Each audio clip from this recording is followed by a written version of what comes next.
विश्वानि देव सवितर्दुरितानि परासुव यद्भद्रं तन्न आसुव। ॐ अग्नेनयसु पथारायि अस्मान् विश्वानि देव वयुनानि विद्वान् युयुध्यस्मज्जुहुराणमेन भूयिष्ठान्तेन मुक्तिं विधेम। ॐ शान्ति शान्ति शान्ति। ओम श्री परमात्मा नमः। न्याय दर्शन के चौथे अध्याय के दूसरे आह्निक का आज हम प्रारंभ करेंगे। विगत कक्षाओं में हमने प्रथम आह्निक का अध्ययन किया, जिसमें जो अंतिम प्रकरण था प्रमेयों में से अंतिम प्रमेय अपवर्ग था। संपूर्ण प्रमेयों की परीक्षा हो चुकी है। 12 प्रमेय थे, आत्मा से लेकर के अपवर्ग पर्यंत। उन समस्त प्रमेयों की परीक्षा पूरी हो चुकी है और अंतिम में अब ग्रंथ का लगभग उपसंहार ही चलेगा। इस आह्निक में जो पहले बात कही गई थी तत्वज्ञान की, कि तत्वज्ञान से मिथ्या ज्ञान नष्ट होगा और मिथ्या ज्ञान के नष्ट होने से राग आदि दोष नष्ट होंगे। राग आदि दोष के नष्ट होने से जो जन्म के हेतु का प्रवृत्ति है वह नष्ट होगी। प्रवृत्ति के नष्ट होने से जन्म नष्ट होगा और जन्म के नष्ट होने से दुख नष्ट होगा। ये बात कही थी और उसी को अंतिम सूत्र में थोड़ा संकेत किया महर्षि ने प्रथम आह्निक के, कि जो रागादि होते हैं वह उत्पन्न होते हैं, संकल्प निमित्तक होते हैं। संकल्प का तात्पर्य वहाँ पर लिया मिथ्या संकल्प, एक अभिमान, एक अहंकार, मैंपन का जो अध्यास है शरीर में, या मैं जो अहंकार है सांख्य की दृष्टि से विचार करें तो वह प्रकृति का धर्म है। प्रकृति का जो उत्पाद्य है उसमें से प्रकृति के बाद महतत्व बनता है, महतत्व के बाद जो दूसरा उत्पाद्य है वह अहंकार है और ये भी अहंकार जड़ का धर्म है। परंतु जब वह चेतन के साथ प्रकृति मिलती है तब उसमें अहम भाव उत्पन्न होता है और वो अहम भाव फिर उसका अध्यास हो जाता है आत्मा में। तो आत्मा में अहम का अध्यास और उस मैं का अध्यास शरीर में, इसलिए मैं शरीर हूँ ऐसा अविवेक हो जाता है, अज्ञान हो जाता है। तो इस प्रकार से अब यहाँ पर दूसरे आह्निक में विचार ये चलेगा कि जो तत्व ज्ञान के उत्पन्न होने से किस प्रकार से मिथ्या ज्ञान नष्ट होगा, उसकी क्या प्रक्रिया है, उसके विषय में चलेगा। भूमिका के रूप में यहाँ पर आह्निक आरंभ करने से पूर्व आचार्य ने भूमिका रखी कि यह जो तत्व ज्ञान से मिथ्या ज्ञान नष्ट होने की बात कही जाती है तो वह तत्व ज्ञान किन विषयों में करना है, क्योंकि विषय अनंत हैं। ये जो हमारे समक्ष विषय हैं जिसका हमें तत्व ज्ञान करना है वह विषय कितने हैं? अनंत विषय हैं जिसका हमें तत्व ज्ञान करिए। वो कितने विषय हैं, बहुत व्यापक विस्तार है इन पदार्थों का। तो अब यहाँ पर जिज्ञासा का विषय ये आता है कि यह क्या जो तत्व ज्ञान है वह क्या कुछ सीमित पदार्थों के तत्व ज्ञान से मुक्ति होती है अथवा दुनिया के जितने पदार्थ हैं उन समस्त पदार्थों के तत्व ज्ञान से मुक्ति होती है। यानी कि मुक्ति का तात्पर्य मिथ्या ज्ञान के निवृत्ति होने के पश्चात मुक्ति, यानी कि जो मुक्ति जो है मिथ्या ज्ञान के नाश पूर्वक जो हुई है मुक्ति, यह क्या मुक्ति है? क्या अपवर्ग किसी सीमित तत्वों के तत्व ज्ञान से होगा, पदार्थों के तत्व ज्ञान से होगा, अथवा दुनिया के समस्त पदार्थों के तत्व ज्ञान करना पड़ेगा और उन समस्त पदार्थों के तत्व ज्ञान से मुक्ति होगी। यह जिज्ञासा का विषय है। अब इसमें भी जिज्ञासा हो सकती है कि यदि ऐसा माने कि दुनिया के जितने पदार्थ हैं उतने में तत्व ज्ञान करना है, तो कहते ये तो बड़ा मुश्किल है, ये तो बड़ा मुश्किल काम है। कोई एक व्यक्ति सीमित जीवन में दुनिया के संपूर्ण विषयों का ज्ञान कर ले, तत्व ज्ञान, ठीक ठीक ज्ञान, मुश्किल है, नहीं हो पाएगा। एक व्यक्ति के द्वारा संभव नहीं है।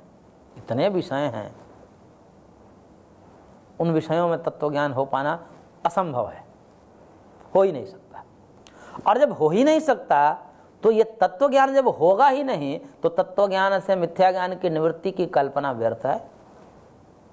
यह पूर्व पक्ष का आशय है कि जब तत्व ज्ञान हुआ ही नहीं आपको, क्योंकि तो असंभव है।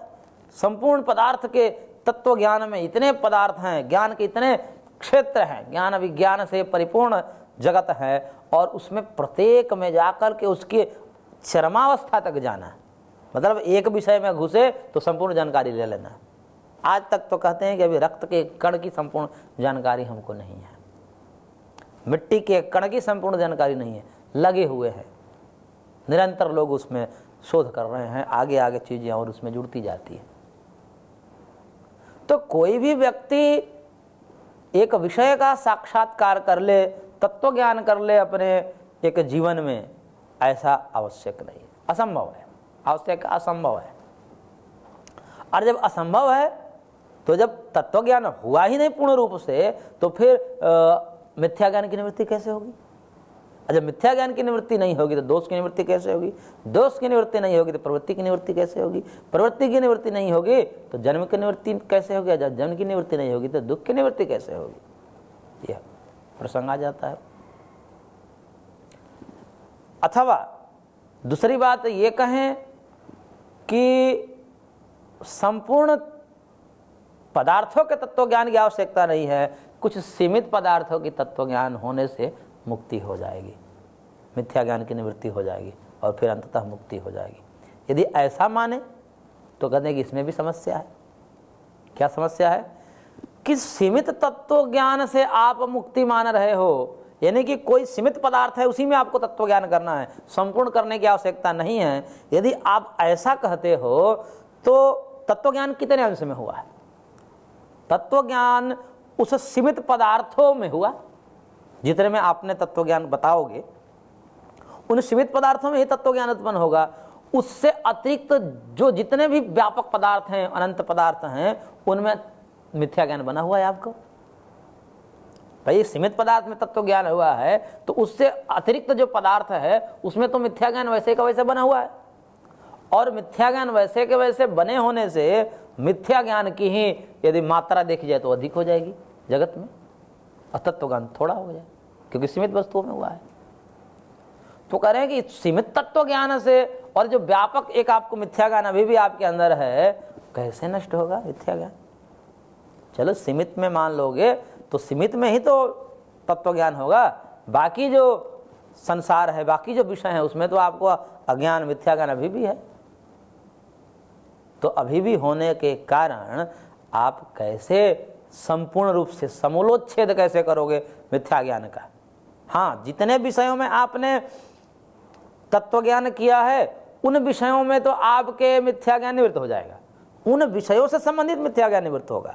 यानी कि जिन विषयों में हमने तत्व ज्ञान किया है, सीमित विषयों में, उन विषयों से संबंधित मिथ्या ज्ञान की निवृत्ति हो जाएगी उस तत्व ज्ञान से, उस वस्तु के तत्व ज्ञान से। उस वस्तु से संबंधित जो मिथ्या ज्ञान है वो तो निवृत्त हो जाएगी, परंतु बाकी जो विषय हैं उनमें तो मिथ्या ज्ञान वैसा का वैसा ही है।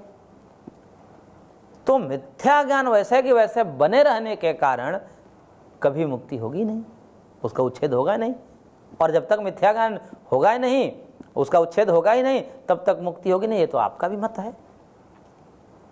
तो इस प्रकार से समस्या खड़ी हो जाए कि कैसे होगी मुक्ति। तब आचार्य ने ही समाधान दिया कि देखिए, ये जो मुक्ति हैं यह सीमित तत्वों के तत्व ज्ञान से होती है मुक्ति। वो सीमित तत्व हैं शरीर, आत्मा, इंद्रियां, मन, बुद्धि, अहंकार, ये सब कुछ सीमित तत्व हैं जो शरीर से जुड़े हुए हैं, शरीर और आत्मा से जुड़े हुए हैं। उनमें ही तत्व ज्ञान हो जाने से मुक्ति हो जाती है। बाकी सारे विषयों में तत्व ज्ञान करने की आवश्यकता नहीं है, क्योंकि हमें शरीर से छूटना है।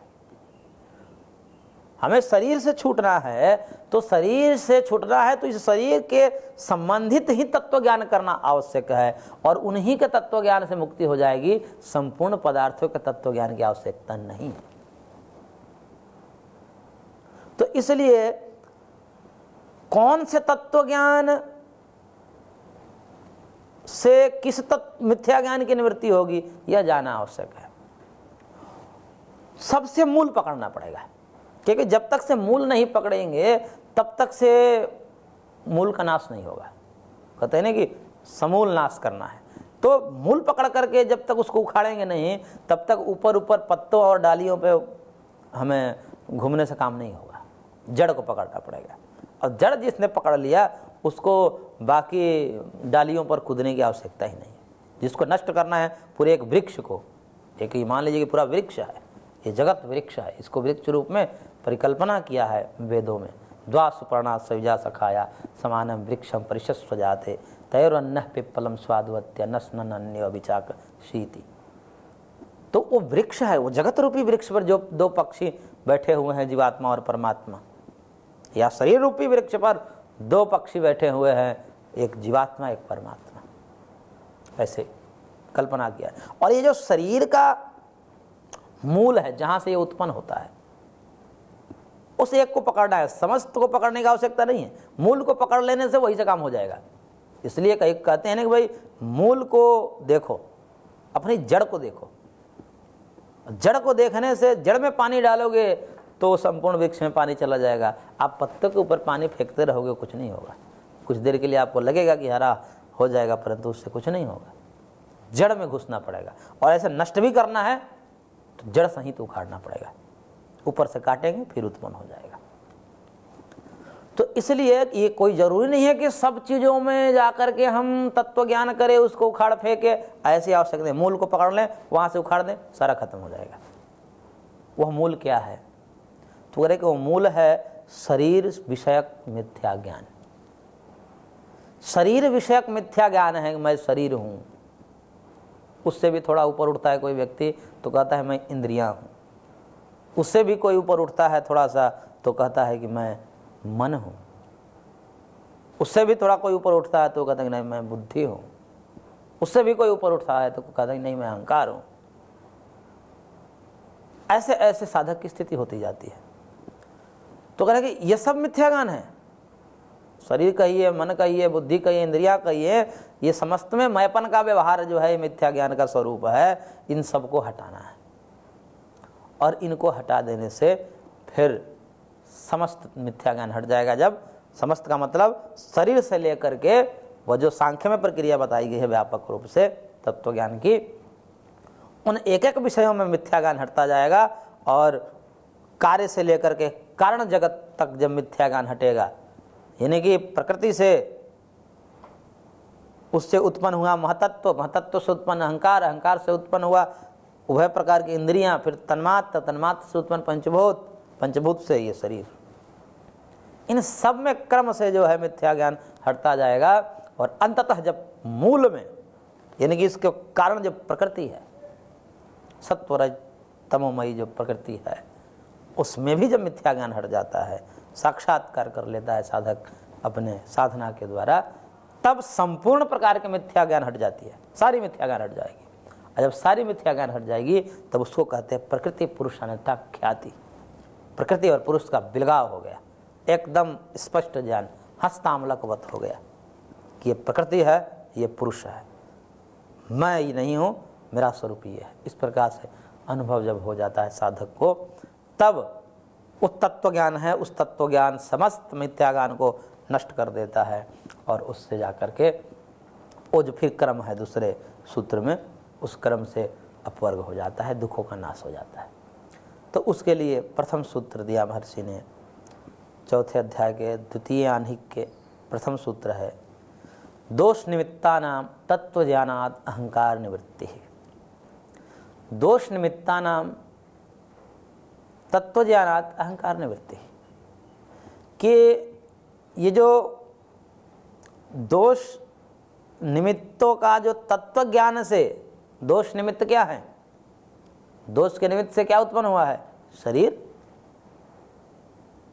पूरा का पूरा क्या है, तामझाम जो अभी हमने विगत कक्षा में पढ़ा कि उसमें मूल है अविद्या,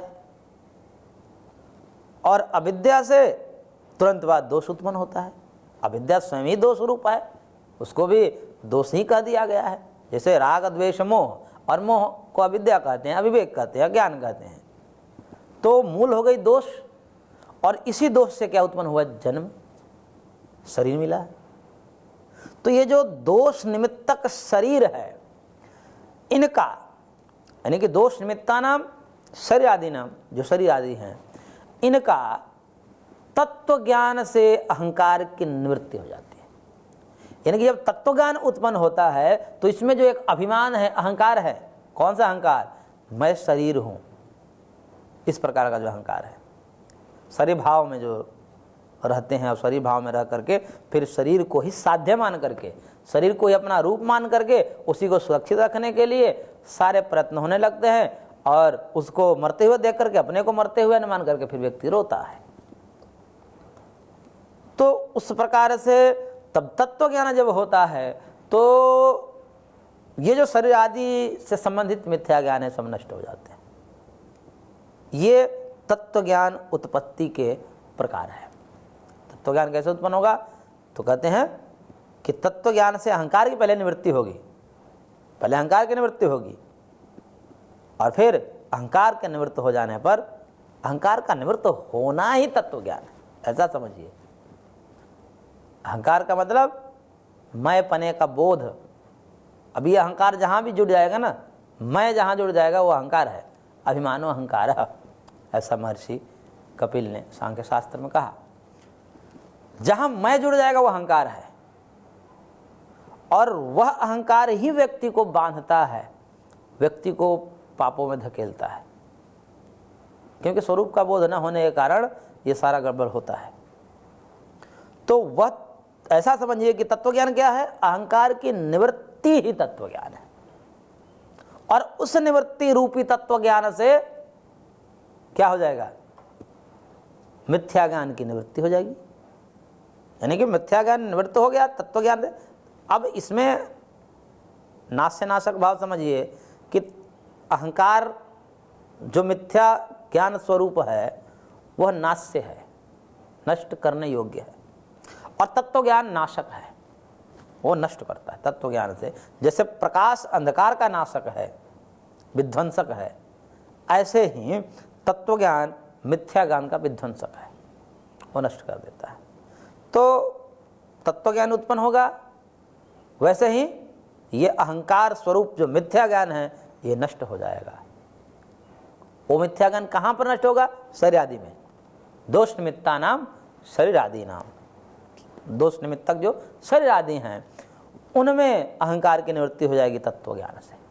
ये प्रोसेस है। और जब तत्व ज्ञान से अहंकार आदि जो मिथ्या रूप है, मिथ्या ज्ञान है, उनकी जब निवृत्ति हो जाएगी तो फिर वही क्रम आ जाएगा कि दोष खत्म हो जाएंगे, फिर प्रवृत्ति खत्म हो जाएगी, फिर जन्म खत्म हो जाएगा, फिर दुख खत्म हो जाएगा। तब अब आगे कह रहे हैं कि यह जो तत्व ज्ञान है और ये जो अहंकार की निवृत्ति है, इसमें हम कैसे इसको नष्ट करें और ये उत्पन्न कैसे होते हैं, या इसका हम कर्म कैसे पहले समझे कि अहंकार जो हो रहा है तो हम क्रम से कैसे इसको नष्ट करें। तो कह रहे हैं कि इसको पहले नष्ट करने के लिए सबसे पहला ये आह्निक जो है बहुत ही महत्वपूर्ण है साधकों के लिए। ये पूरा अब यहाँ पर ज्ञान उत्पत्ति की प्रक्रिया बता रहे हैं कि हमको अभी अहंकार घेरा हुआ है, अनादिकाल से अहंकार हमको घेरा हुआ है। ये अहंकार बहुत गहरा है। तो हम इसको सबसे पहले क्या करें, कहाँ से हम इसको कंट्रोल करें? तब उसके लिए कह रहे हैं महर्षि दूसरे नंबर सूत्र में, दोष निमित्तम रूपादयो विषयाः संकल्प कृताः। सबसे पहले दोष के जो निमित्त हैं, यानी कि जो दोष का मतलब राग द्वेष मोह, ये जो दोष के जो निमित्त हैं, जो हेतु है, जो कारण है, जो उसको उत्पन्न करने वाले हैं, वह है रूपादि विषय। रूपादि विषय, रूप रस गंध शब्द स्पर्श, इन्हीं से राग द्वेष होता है। इन्हीं रूपादियों में सुख होने से राग, इन्हीं रूपादियों में दुख होने से द्वेष होता है। तो सबसे पहले हमको ध्यान देना है इन विषयों पर। और ये विषय जो कैसे उत्पन्न होते हैं? संकल्प करता है। ये इस विषय में क्या हुआ? संकल्प कृत हैं। ये संकल्प कृत का मतलब वही बात आ गई कि एक मिथ्या ज्ञान रूपी जो अविवेक है हमारे अंदर, वही यहाँ पर संकल्प है। मिथ्या संकल्प हमने कर लिया कि इस पदार्थ में सुख है, यानी कि रूप रस गंध शब्द स्पर्श, इसकी जो सामग्री है उसमें सुख है, ऐसा हमने संकल्प कर लिया। ये मिथ्या संकल्प है, उसमें सुख नहीं है। एक उदाहरण दिया जाता है दर्शन जगत में कि यदि विषयों में सुख होता तो सबको एक समान सुख होता, सबको एक समान सुख होता। या दुख भी होता विषय में तो एक समान दुख सबको होता है। जैसे वहां पर उदाहरण दिया जाता है कि दो व्यक्ति हैं, एक धूप से आ रहा है चल करके, पसीने से लथपथ है, दूसरा व्यक्ति एसी से निकल कर आ रहा है। दोनों को प्यास लगी है, दोनों के सामने ठंडा शरबत रखा है, एक गिलास, समान मात्रा में, समान अनुपात में, और एक ही शरबत, एक गिलास दोनों को पिलाया गया। वहां पर जो सुख हुआ, सुख मिलेगा क्योंकि शरबत है, दोनों प्यासे भी हैं, प्यास भी दोनों को लगी है, परंतु उस शरबत से जो सुख मिलना है वह दोनों को अलग अलग मिलेगा मात्रा में। जो धूप से आया है उसको ज्यादा सुख होगा, उसको ज्यादा आनंद होगा, और जो एसी से निकल कर आया है, छांव में बैठा है, उसको भी सुख होगा लेकिन कम सुख होगा, उसको कम सुख होगा। तब अब यहां पर क्या निकाला गया, तात्पर्य क्या निकाला गया कि यदि विषय में सुख होता, सामग्री में सुख होता, और सामग्री एक ही दोनों व्यक्तियों के लिए, तो उतनी ही मात्रा में दोनों को सुख होना चाहिए, परंतु यहां तो अलग देखा जाता है। इसके अतिरिक्त और भी बहुत सारे उदाहरण दिए जाते हैं कि जैसे कोई करोड़पति है, करोड़पति को कहीं 1 लाख रुपए की लॉटरी लग गई, 1 लाख रुपया लग गई लॉटरी। दूसरे जगह एक दरिद्र व्यक्ति है, भिखमंगा व्यक्ति है, उसको 50,000 की लॉटरी लग गई। अब दोनों में से किसको ज्यादा सुख होगा? स्वाभाविक रूप से है कि जो दरिद्र है, जो भिखमंगा है व्यक्ति, उसको 50,000 की लॉटरी तो आनंदित करने वाली है, उसके लिए तो पूरा राज्य ही मिल गया ऐसा लगेगा, जबकि उसकी मात्रा कम है, 50,000 है, और वहां करोड़पति को 1 लाख की लॉटरी लग गई, उसको कोई दुख नहीं हो रहा है, कोई ज्यादा सुख नहीं हो रहा है। सुख की मात्रा वहां पर दरिद्र व्यक्ति से कम है वहां, जबकि अनुपात ज्यादा है, पैसे की मात्रा अधिक है। तो फिर क्या निर्णय लिया जाता है? तब यहां पर हमें यह पता चलता है कि देखिए, ये जो सुख दुख है विषयों पर आलंबित नहीं है, सुख दुख हमारे विषय पर आलंबित नहीं है, विषय में सुख दुख होते तो विषय के बढ़ने से सुख भी बढ़ता। 1,00,000 था तो वहाँ ज़्यादा सुख होना चाहिए, 50,000 तो कम सुख होना चाहिए, लेकिन यहाँ तो उल्टा हो रहा है। यह नहीं कि सुख दुख कहीं और है, सुख दुख विषयों पर अवलंबित नहीं है, परंतु हम क्या मानते हैं? हम तो यही मानते हैं कि विषयों में ही सुख दुख है, तभी तो उस विषयों को पकड़ने का हम प्रयत्न करते हैं, विषयों को पकड़ने का प्रयत्न करते हैं। तब वहां पर एक चीज निकल के आती है कि विषयों में सुख न होकर के सुख जो है हमारी वासना में है, सुख हमारी वासना में है, और उस वासना से हम कितने पीड़ित है, जितनी मात्रा में है वो हमारी तृष्णा होगी, उस पर आलंबित है सुख। सुख की अभिव्यक्ति हमारी तृष्णा रूपी जो वासना है, तृष्णा का मतलब होता है कि वो भोग भोगने की एक वासना है। तो इस प्रकार से महर्षि ने यहाँ पर बताने का प्रयास किया, आगे और बताएंगे। आज की कक्षा को हम यहीं पर विराम देते हैं, शेष अगले अंक में।